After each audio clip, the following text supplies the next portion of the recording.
Hello and welcome to Sci-Fi Night LIGHT, where I talk about random topics that somehow relate to sci-fi and horror. So, I just want to start by pointing out that the American Horror Story video that we recently released just exploded in popularity. Like, it's got more than 60,000 views at the moment, which for me is just huge. If that's the video that brought you to my channel, well then welcome, I hope you enjoy your stay, and let's get into today's topic. So, I actually enjoy anime quite a bit. I'm not going to pretend that I know more than I do, but obviously I'm addicted to Attack on Titan. I spent a lot of my childhood watching Dragon Ball Z. Princess Mononoke is a film I absolutely adore, and oh boy has Hollywood not been kind to anime fans. You see, I love Death Note. It's one of the most addicting shows I've ever watched, anime or not, and it's just so adult, engrossing, and smart. So, when Netflix announced a live-action adaptation, I was cautious, but looked forward to it. I mean, Netflix have done a pretty damn good job of adapting materials such as with Daredevil and their other Marvel properties. Willem Dafoe is a fantastic choice as the voice of Ryuk, and director Adam Wingard is a more than capable director who's actually done a lot of work that I enjoy. How did the film turn out? Surprise, motherfucker! Oh man, what the fuck? Like, what the actual fuck? Were they actively trying to ruin the character Light? If you don't think you can handle it, that's fine. Were they trying to piss us off with a terribly written high school drama? I love you.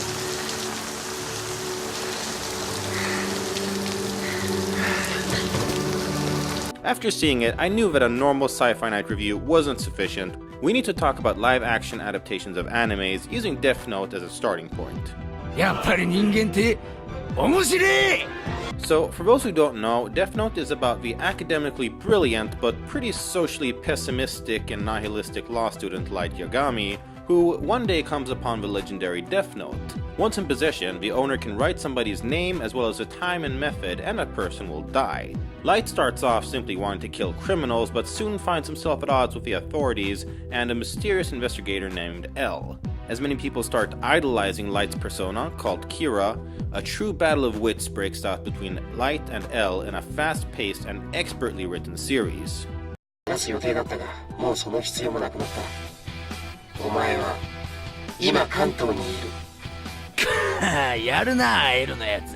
So let me start off with what I actually liked about the Netflix film.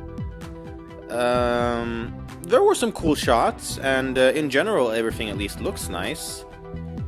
The soundtrack was pretty nice at times, at other times it was terribly out of place. Ryuk was actually pretty great. It's pronounced Ryuk. Voiced perfectly by Willem Dafoe, and he looked awesome, and shown just enough in the right ways to not overstay his welcome and capture the character pretty well. Rule 28. Each death must be physically possible, so no shark attacks while someone's on the toilet. As much as I love that idea. For half the film, anyway. Whose side are you on? There are no sides, only the game. And Lakeith Stanfield as L was pretty damn spot on, catching the original character's movement, mannerisms, and eccentric nature. I investigated you prior to offering my assistance and concluded that you are not Kita. As for your son, he may have access to databases around which we have centered our search. Therefore, deserves the same scrutiny as anyone else. Again, for about half the film. Who does this guy think he is? And yeah, I think that's about it. So what did the Netflix adaptation get wrong? Well, almost everything.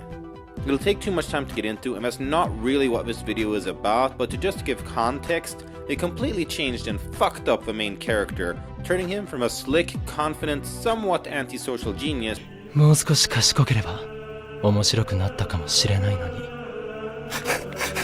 to a whiny brat obsessed with attention, girls, and being liked. I don't want people to say that they're scared of it or horrified. I want them to say, thank you. So basically the opposite of what made the original character so interesting. The moral ambiguity is more or less gone. God damn it! We don't get to properly see how similar L and Light really are.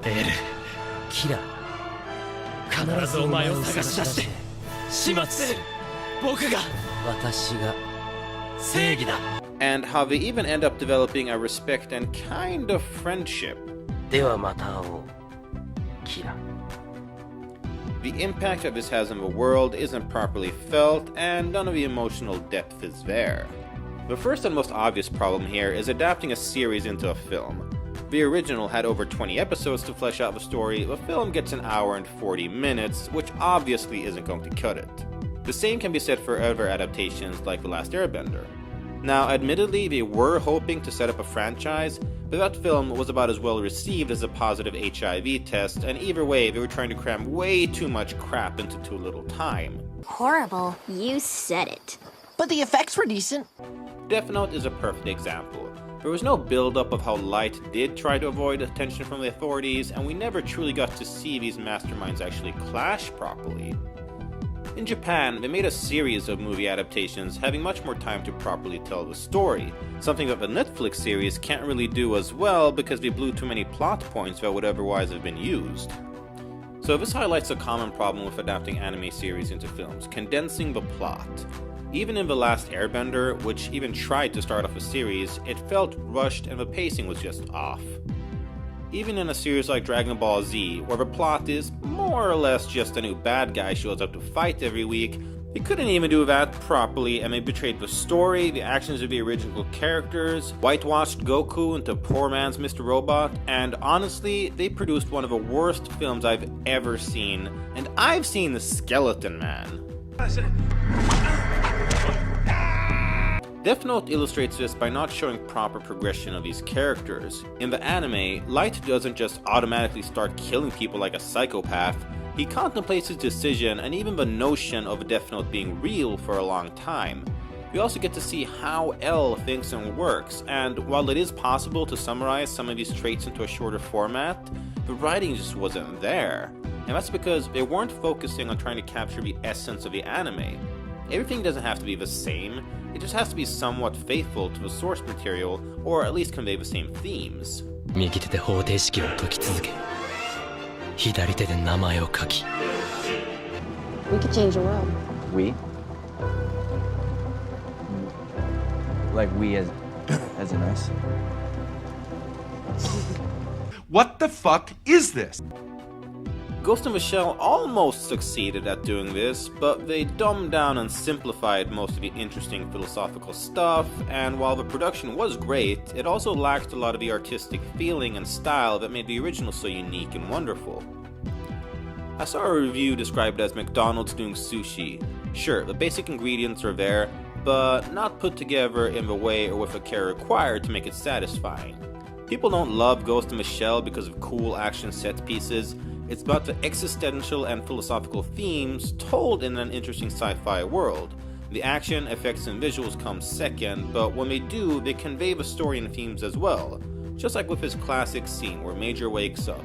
And the way the animation is drawn, it's like we see how she is symbolically cut off from the rest of the outside world, different from normal humans.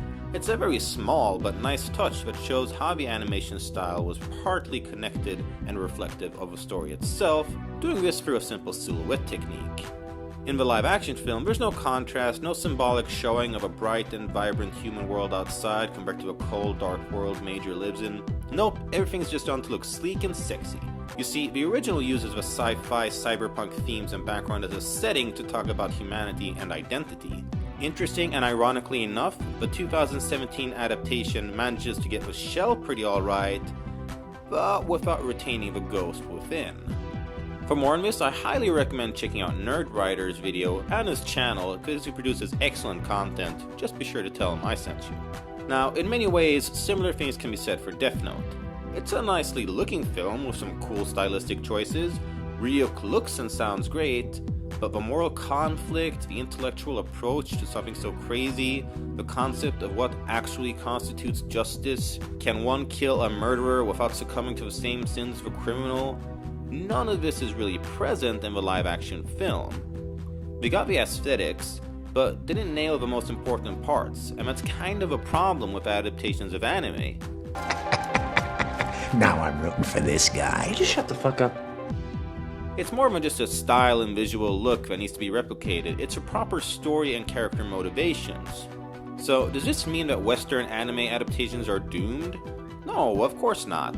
All we gotta do is check out Edge of Tomorrow, an adaptation of a short manga story All You Need Is Kill.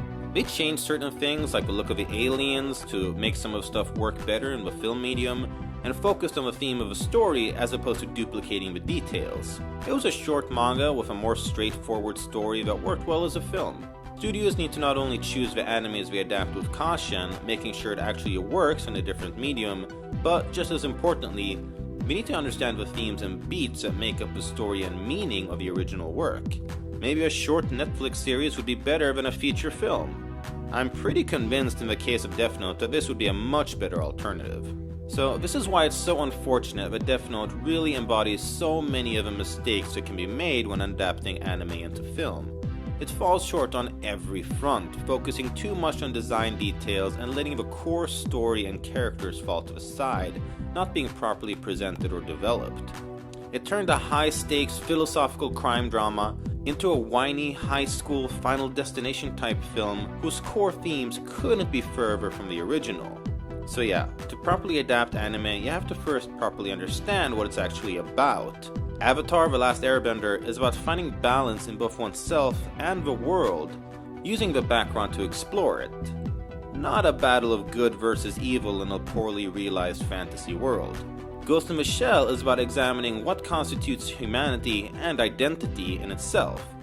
Not about a cliché revenge story set in a cool cyberpunk world.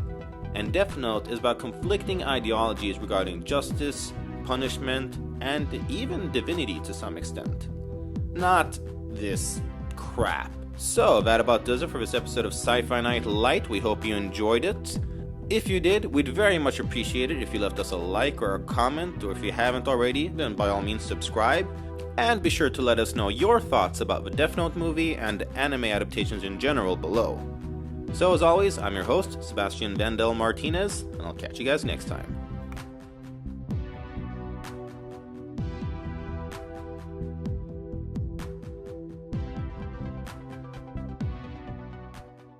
I'm not gonna give the note to you or anybody else, and if you fuck with me again, I'm gonna put your name in it. Who the fuck is this asshole?